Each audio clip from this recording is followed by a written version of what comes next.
Si Dada bukas maaga gigising kasi wala si Ma'am Shi. Ang pasok ni Dada bukas alas 7. So gigising tayo ng 5 AM kasi nga walang magpre-prepare sa pagkain nyo. Kailangan si Dada gigising ng 5 kasi mga 6:30 alis na si Dada. Di ba? Para makakain kayo.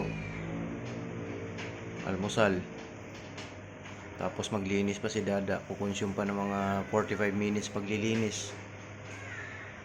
Tapos yung dalawang bulinggit na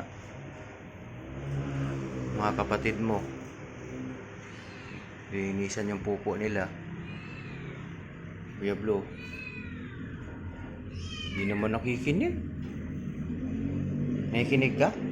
Ha? Baliwala lang sa'yo eh. Dapat tulungan mo si Dada. Ayan hindi naman nakikinig guys. Hindi nakikinig yung Kuya Blo natin. Parang tuwang-tuwa pa.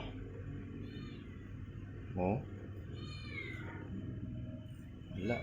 Didma lang niya sinasabi ni Dada.